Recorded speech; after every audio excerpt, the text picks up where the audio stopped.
Hello, നമുക്കിന്ന് കൊടൈക്കനാൽ വരെ പോയാലോ? ഞാൻ പഠിക്കുന്ന ഇൻസ്റ്റിറ്റ്യൂട്ടിൽ നിന്ന് കൊടൈക്കനാലിലേക്ക് ട്രിപ്പ് പോവാം കേട്ടോ. അപ്പോൾ എൻ്റെ ഫ്രണ്ട് വീട്ടിലേക്ക് വന്നിരുന്നു കേട്ടോ. ഞങ്ങൾ ബാഗൊക്കെ പാക്ക് ചെയ്യുന്നു, കുറേ സാധനങ്ങളൊക്കെ എടുത്ത് വെച്ച്. ഒരു 1 ഡേ ട്രിപ്പാണ്, പക്ഷേ ഞങ്ങളത്തൊക്കെ കൊണ്ടുപോകുന്നുണ്ട്. പിന്നെ അവിടെ എത്തിയപ്പോൾ ആരും വന്നിട്ടില്ലായിരുന്നു. പിന്നെ കുറച്ച് കഴിയുമ്പോൾ ഫ്രണ്ട്സൊക്കെ വന്നു. ഞാൻ വീഡിയോ എടുക്കണം കണ്ടിട്ട് ആരും മുഖം തരുന്നില്ല, എല്ലാവർക്കും മടിയാണ് വീഡിയോയിൽ വരാൻ വേണ്ടിയിട്ട്.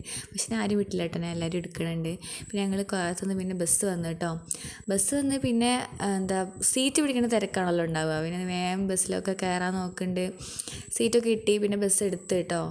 പിന്നെ ഫുൾ ഡാൻസ് പരിപാടിയൊക്കെ ആയിരുന്നു. ഞാൻ കുറച്ച് കഴിഞ്ഞിട്ടാണ് ഇറങ്ങിയത്. ആ വീഡിയോസൊന്നും കിട്ടിയില്ല. നവലൊക്കെ തുള്ളുന്ന വീഡിയോസൊക്കെ എടുത്തിട്ടുണ്ട്.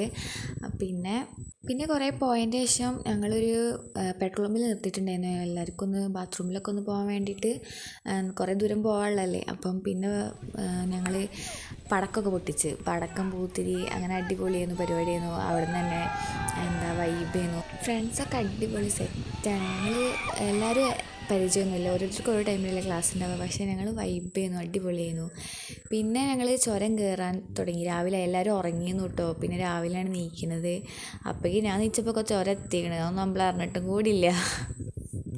പിന്നെ തമിഴ്നാടിൻ്റെ പ്രത്യേകത എല്ലായിടത്തും പൂവ്. ഇവിടെ മൊത്തം പൂക്കളാണ്, എല്ലാവരുടെ തലയിലും പൂക്കളാണ്. സ്കൂളിൽ പോകുന്ന കുട്ടികളും എല്ലാവരുടെ തലയിലും പൂക്കളാണ്. നല്ല രസമുണ്ടായിരുന്നു കാണാനൊക്കെ. പിന്നെ ഞങ്ങൾ റൂമിലെത്തി. റൂമാണെങ്കിൽ അടിപൊളിയായിരുന്നു, നല്ല വ്യൂ ആയിരുന്നു താഴെയൊക്കെ കാണാൻ വേണ്ടിയിട്ട്. പിന്നെ ഞങ്ങൾ വേഗം റെഡി ആവണമല്ലോ, അപ്പം ടൈമില്ലായിരുന്നു. പെട്ടെന്ന് റെഡി ആവലൊക്കെ ആണ് ഇപ്പോൾ ഈ കണ്ടുകൊണ്ടിരിക്കണത്. പിന്നെ റെഡി ആയൊക്കെ വന്ന് ഫുൾ വീഡിയോ എടുക്കാൻ കഴിഞ്ഞില്ല. പിന്നെ വേഗം പോയി ചായ കുടിച്ച്. ചായക്ക് നൂഡിൽസും ദോശയൊക്കെ ഇനി. പിന്നെ ഒരു ഏട്ടൻ ഇവിടെ ഇത് വിൽക്കുന്നുണ്ടായിരുന്നു, പക്ഷെ ഒന്നും വാങ്ങിയിട്ടൊന്നുമില്ല കേട്ടോ. പിന്നെ അവരുടെ വണ്ടിയിലാണ് ഞങ്ങൾ ബാക്കിയുള്ള സ്ഥലത്തേക്കൊക്കെ പോയത്. ഞങ്ങൾ പോയ ക്ലൈമറ്റ് അടിപൊളിയായിരുന്നു. നല്ല കോടയൊക്കെ ഇറങ്ങി നിൽക്കുന്ന ടൈമായിരുന്നു ഞങ്ങൾ പോയിരുന്നത്.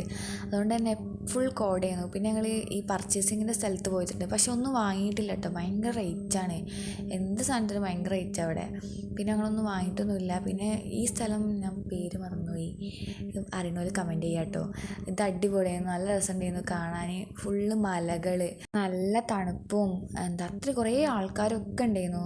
നല്ല രസമായിരുന്നു അവിടെയൊക്കെ കാണാൻ. കുറേ പൂക്കളൊക്കെ ഉണ്ടായിരുന്നു ഈ സ്ഥലത്ത്. പേര് ഞാൻ മറന്നുപോയി, അറിയണവർ കമൻറ്റ് ചെയ്യട്ടെ ഞാൻ പറഞ്ഞ പോലെ. പിന്നെ കുറച്ച് നേരം അവിടെയൊക്കെ നിന്ന് ഫോട്ടോസൊക്കെ വീഡിയോസൊക്കെ എടുത്ത് പിന്നെ ഞങ്ങൾ പോന്നു. ഇതും അവിടുത്തെ സ്ഥലമായിട്ട്, ഈ പാലൊക്കെ നല്ല രസമുണ്ടായിരുന്നു. പിന്നെ ഞങ്ങൾ ഈ പൂവിൻ്റെ വീഡിയോ എടുത്തതിന് ചേച്ചി എന്നോട് പറയാം ഫൈൻ അടയ്ക്കണമെന്ന്. അങ്ങനെയൊക്കെ ഉണ്ടോ? ഞാൻ ആദ്യമായിട്ട് കേൾക്കുന്നുണ്ട്. ഞാൻ വീഡിയോ എടുക്കൽ നിർത്തിയതിൽ പേടിച്ചിട്ട് അത് സമ്മതിക്കണില്ല. പിന്നെ എൻ്റെ ഫ്രണ്ട് പൂ വാങ്ങിന്നിട്ട് എടുക്കാൻ മറന്നുപോയി.